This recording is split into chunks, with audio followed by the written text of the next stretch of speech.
So I'm now really delighted to welcome Tiahni, Adamson Karareg. Tiahni is a proud Torres Strait Islander woman descended from the Karareg nations of Thursday Island. And she's got a really interesting and mixed story, I think. She's a wildlife conservation biologist, and she works on a wide variety of projects to nurture country, find solutions to climate crisis, and advocate for First Nations justice and land rights. She's the lead community engagement officer for CH4 Global, who research and foster sustainable seaweed aquaculture to positively impact climate change. In 2019, she was trained by Al Gore as a climate reality leader, and she regularly speaks to large audiences about First Nations justice and environmental issues. She also is a lecturer at the University of South Australia, embedding First Nations knowledge into STEM careers. She's the state coordinator for SEED, a First Nations only run climate youth activism group. And she's also an Uluru youth delegate aiming, along with our friends and colleagues up here with the Uluru Dialogue, to uplift a constitutionally enshrined First Nations voice into Parliament. And in her spare time, she's going to speak to us. Thank you, Tiahni, over to you. Thank you. Just going to put this very important piece of art and material up here.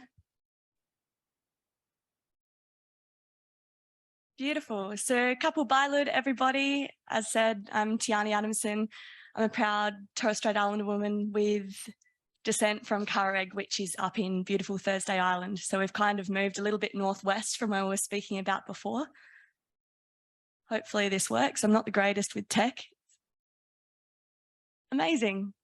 So all of the photographs in these slides, unless I've mentioned otherwise, I've taken myself through a variety of different countries across Australia. So first and foremost, I'd like to acknowledge that we meet on the land of the beautiful Aranda people. We are so lucky to be on this country. It has a really deep history with a lot of incredible knowledge and understanding, a lot of beautiful culture and cultural diversity, and a lot of pain and trauma that's happened on these soils as well. So I'd like to honour the traditional owners, but not just traditional owners, they are still the owners today, the Aranda people who have been welcoming us to country every morning. I'm really grateful for them and letting us be on their country. This is a picture down on Ghana Yurta, which is in Tandanya, or commonly now known as Adelaide.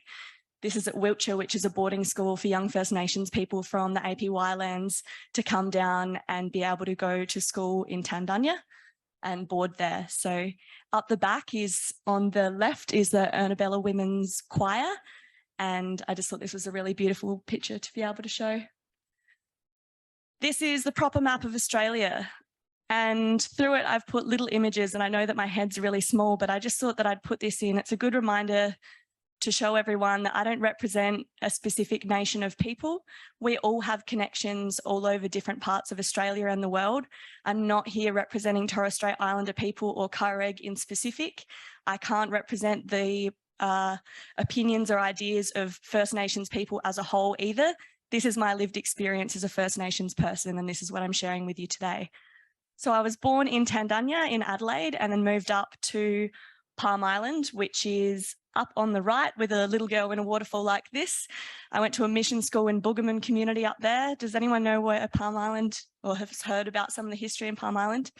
Yeah, it was we lived in there from the year 2000. So there was some interesting times happening with the police up in Palm Island. And if you haven't heard of it before, then just have a quick Google search. There's again, a lot of dark history across that part of the country and all over Australia for that fact. As I said, Torres Strait right up the top is where I'm from. We've been moved off of country to Larrakia country, which is where the Aboriginal flag is. So we're Aboriginal and Torres Strait Islander people. On the right of that is Yongumata. So I'm up there with my Yappa, which is sister, some of my adopted family from Yirrawi or Milingimbi.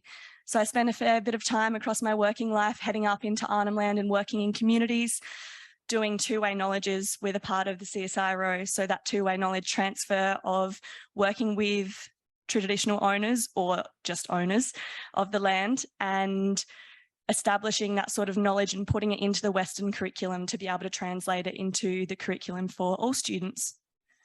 I've got some pictures down this along South Australia. We moved along to Port Augusta, which is a Nukunu community, as well as to Nao community in Coffin Bay, which is where I spent most of my upbringing. The ocean in Coffin Bay is incredible. It's a big aquaculture community, and I went to Cummins Area School, which is an agriculture community, which explains a little bit about who I am and my background as well. I was lucky enough to move across to Naarm or Melbourne and study veterinary bioscience for a while there, which is why there's a picture of me stitching up an alpaca. And now I'm back in Tandanya in Adelaide working on a variety of different solutions for climate change, hopefully. So as said before, these are some of the roles that I'm doing at the moment, a bit of my background, which is probably just establishes the place. It's not really that important, to be honest. The most important things are coming up. This is Waru, this is my totem, the sea turtle. So up in Kareg, this is the totem that represents our people and our nation. And we have a really deep connection with the sea and sea country that's still as important and as long-standing today as it has ever been before. If we could play this YouTube video, it's just a quick introduction to the issues of climate, as the title of the presentation that I'm giving at the moment is about loss and damage, and then hope. We're going to speak a little bit about the damage first.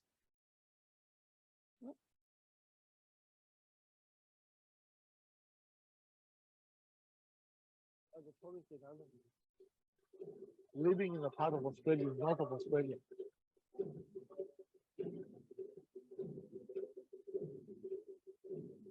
All Torres Island is similar, but each island has a unique culture of its own.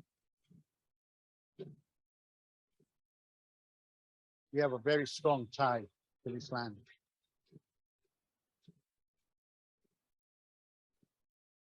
This is my home. This is our home. This is their home. This is my home now. This is my home. We love our island home.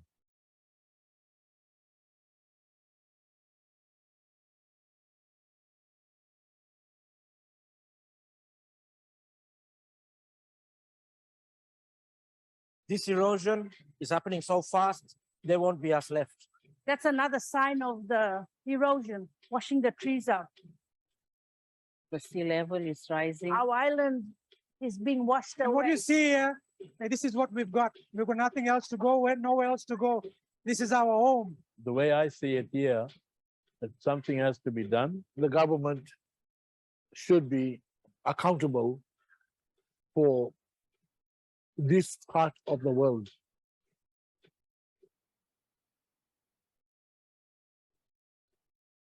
For the community to move down south, it's gonna disconnect them from their culture, their lifestyle.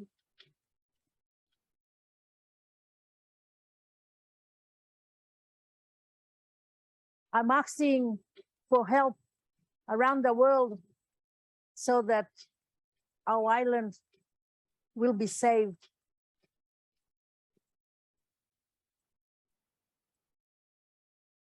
Thanks for that.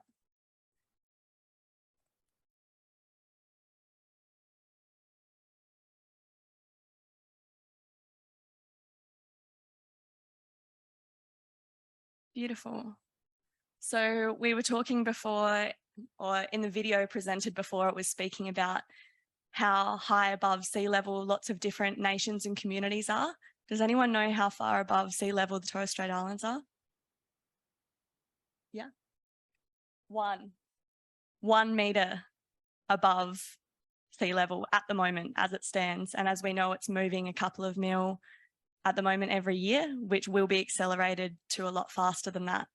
So we have seen a lot of damage already from climate change.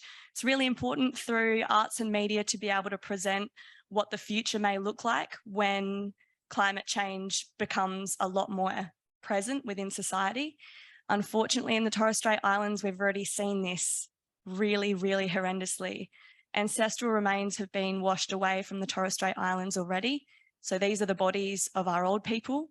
We have a really deep cultural connection to the land and to our ancestors, and their remains being washed away from human impact through climate change is absolutely devastating. It really affects the mental health of our people and our sense of spirit, and it's a really hard thing to try and talk about. So I like being able to try and present a little bit of the voices of some of the beautiful people and elders from the islands through that video, because it's really important. We're already seeing these impacts in these communities. We're only 1 metre above current sea level. So this is a beautiful Yolngu elder who's saying that we have to look after the sea, our gapu, together. So the Torres Strait Islands are home to endangered waru or sea turtle and dugong. The tides and the coastal erosion is increasing year after year, and we're having massive flooding and damage to homes already. And you can look that up on different media sources. Unfortunately, we don't get the same coverage as other parts of the nation or other parts of the world, but there is, as I said, massive damage to the Torres Strait already. We will have forced removal of our people as conditions worsen, and the connection to country through people who have always lived on country and their connection to culture is changed when they've been forcibly removed from their communities. So again, this is like repeating history of 200 years ago, when you take a nation of people and put them off of their country, put them somewhere else, speaking different languages with different culture, and expect them to just cruise along as normal. It's not fair. With rising sea temperatures, we've also got increased coral bleaching and ocean acidification, which obviously has huge impacts on the marine wildlife that exists in these areas, as well as, most importantly, the plant life, which can be super fragile to the warming of the ocean and the acidification. Gapu, as in Yolngu or water, is life. We depend on it for the survival of all of us, and the ocean is a huge part of our life system. Torres Strait people are saltwater people, and we live off of the water and fish and depend our livelihoods and existence on the food that comes from there. So this is an extremely concerning part of this issue. The beautiful art here is by Dylan. He is a part of Our Islands, Our Homes. It's a website that you can look up where the Torres Strait in specific is being looked at. As I said earlier, or as was said earlier, I'm the state coordinator for Seed Mob. It's Australia's First Nations only youth-led climate justice group. We were a branch of AYCC and we've now become fully independent, which is really deadly. And Our Islands, Our Home specifically work just on the islands. So Seed does all of Australia, and Our Islands, Our Home is specifically on the Torres Strait.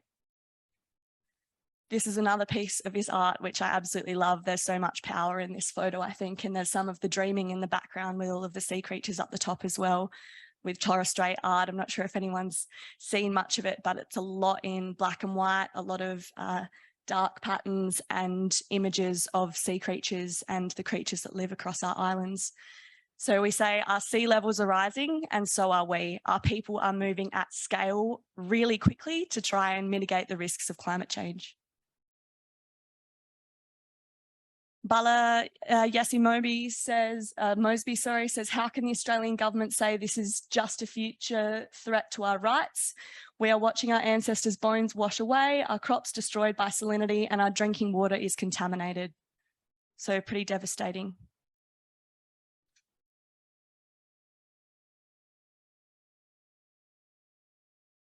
As a part of all this, and we talk about hope and devastation and loss, right now, the government has no substantial policies to meet low emissions target reductions of 26 to 28% by 2030. I don't know if we remember what year it is. It's 2022, so that's really, really close. It's also September, so we've got like 7 years to get to a 26 to 28% reduction rate, with no policies in place in the Torres Strait to currently do that. The scientific community has been stating for over 100 years, actually, that climate change is a big issue that affects our environments, and more recently as well, that the target of 26 to 28% is not enough, or not ambitious enough to protect the world's most climate vulnerable populations, and therefore has no chance of saving the Great Barrier Reef either, which is obviously a massive part of our tourism, a massive part of our economy, and why people visit Australia as well. And not just a part of the economy, because in reality that doesn't matter either. It's the health of our people, of our nations, of the plants and animals that exist in these ecosystems. So Torres Strait Islanders and my family are asking the United Nations to find that the international human rights law means that in Australia we must increase the emissions target to at least 65% below what the 2005 levels were by 2030. So that is a super ambitious target. It's obviously not something that's possible right now, but that's what is being asked to be able to mitigate the risks of the scale of what's happening in the world right now. So we're in dire times, right? This is scary stuff, and it's being felt by First Nations communities the most and the worst at the moment, and will continue to do so. There are a lot of different solutions when it comes to climate action and climate change, and I'm not sure if anyone's read Paul Hawkins' work, but he brought out a bunch of 100 different climate solutions to work on and spoke about putting them into different categories and areas on how we can best mitigate risks of climate change and some of the science with that. One of the key things he speaks about in there is that there is no climate justice without social justice, and that without that social justice, First Nations justice is at the core of social justice. So things like having a constitutionally enshrined voice into Parliament through whether it's an Uluru Statement from the Heart or other means is super important. Obviously, the statement has got a lot of backing, has had a lot of consultation with community and has done things the right way to be able to establish this. But this is one of the key ways that we can make change in not just the space of the climate, but in the space of First Nations rights and justice. In my work now, as my full-time gig, I work for CH4 Global, and a part of all of what I do with the different roles that I guess carry is that I understand that we're in stressful, dire times and there's a lot of work to do. So that's why I'm doing what I'm doing. I've started a role with CH4 Global, which is a company which works with zero methane agriculture. So this is my big boss, Steve Meller. I'm not sure if anyone's seen this. Has anyone heard of an amazing red macroalgae called Asparagopsis, or a red algae that reduces methane emissions? Yeah, it's super epic, and it's native to Australia and Aotearoa, or New Zealand. And through sustainable aquaculture production, we hope to mitigate risk of climate change at scale.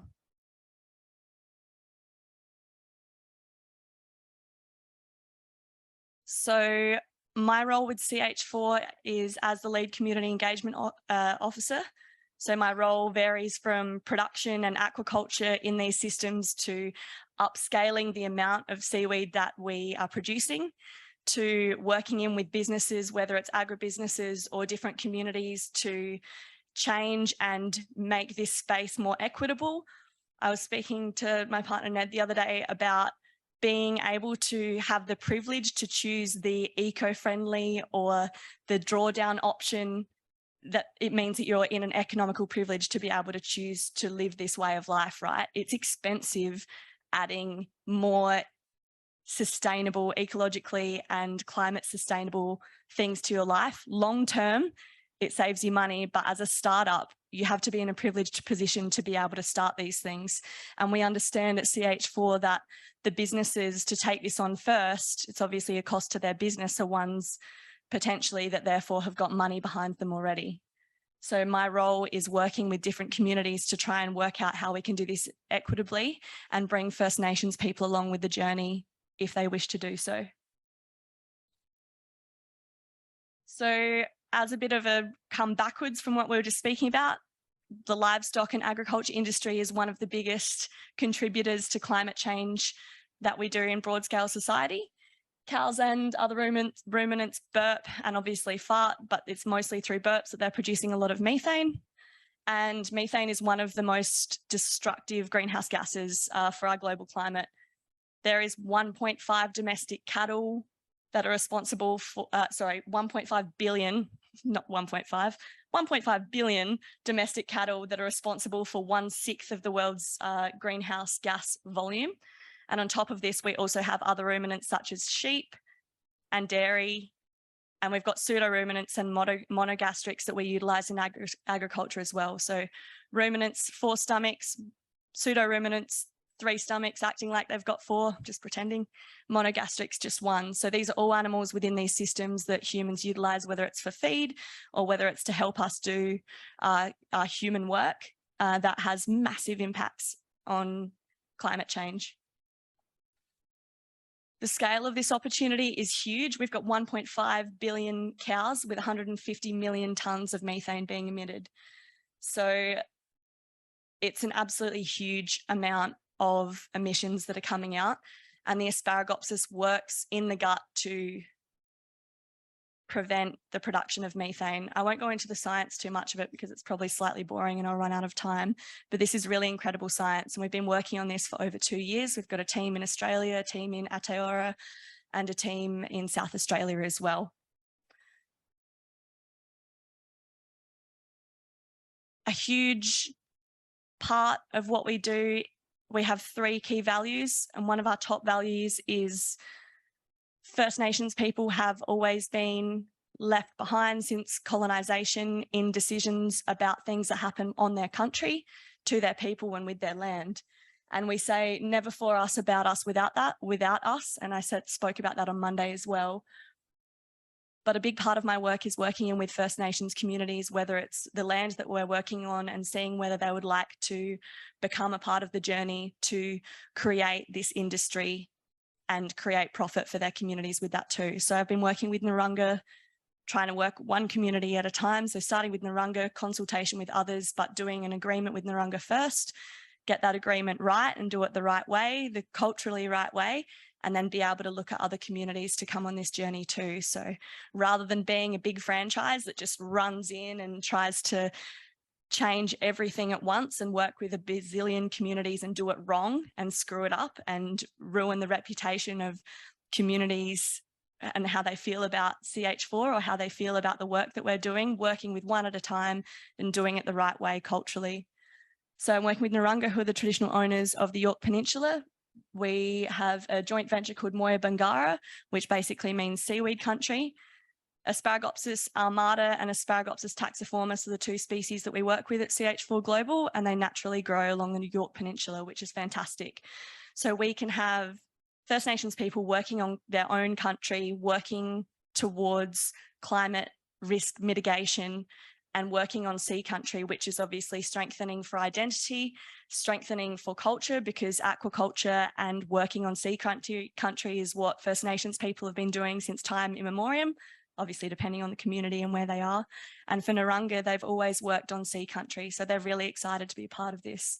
I've put down some of the pillars that we've talked about within our agreement about workforce development, a recognition strategy of the culture there, procurement opportunities, targeted funding applications to be able to get this off the ground for them, a proper engagement model with co-design, not just consultation, but co-design together all the way, and a resource sharing strategy and asset register.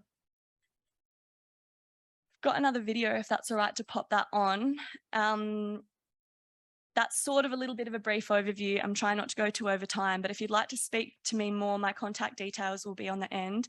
This is an epic video from Seed Mob, who I was saying is the First Nations group that work with youth. We have a thing called Power Shift in Manjin or Brisbane next weekend, where we're bringing hundreds of youth, which youth, luckily for me, is people under 35 for First Nations people and people under 30 for other communities. I don't know why it works that way, but super strange. Maybe because our population's less, they've increased the age for us. But we've got a thing called Power Shift. We're bringing everyone together. We're doing a lot of informative talks and a lot of different public speaking events, and we'll have a big action that weekend. So keep a lookout for that. Keep a lookout for CH4 and what we're doing in the seaweed and aquaculture space. Seaweed is an incredible plant that acts as biofilters. It draws down carbon into the water. It mitigates risks of methane. It's an incredible, especially Asparagopsis. The potential for the industry of seaweed is huge, and it's a super exciting space. There's many different ways that we can utilize seaweed as a climate solution, so definitely look that up as well. But like I said, we'll watch this and I'll finish off in a sec.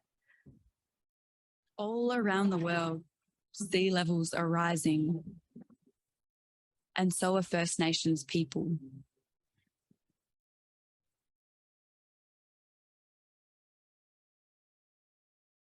When our homelands are on fire and our rivers run dry, when sacred sites are desecrated and communities are left behind.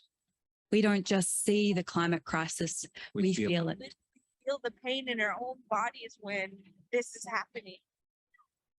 It is our right and our responsibility to look after country. We follow in the footsteps of our ancestors, fighting for country, for culture, and our future. We are seeding and our movement is growing. Mining giants are paying politicians to stand in our way, but what we have that they don't is each other. Together, we can change the course of history. It's time for much more than climate action. It's time for climate justice. It's time for everyone, everywhere to stand up. We are the first scientists, the oldest continuing culture. We've defended Mother Earth for thousands of generations. We've survived every shitstorm that's been thrown at us. We are First Nations. We are trailblazing the path out of this crisis. We know what to do. It's time for you to follow our lead, and together we can build a future worth fighting for. At Seed Mob, we stand shoulder to shoulder with communities on the front lines of fossil fuel extraction and climate impacts. We're mobilising across the country to hold governments and big corporations accountable. We are young, black, deadly warriors, and together we're unstoppable. Will you join us?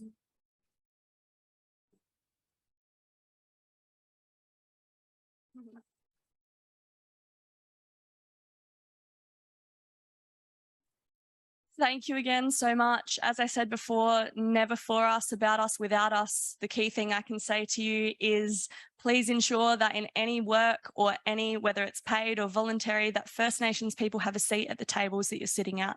It's incredibly important. We need to have our voices heard, and not just heard, but also listened to. That's a massive part of what the Uluru Statement from the Heart speaks about, and a massive part of how we're going to move together and have proper climate justice. Thanks for your time.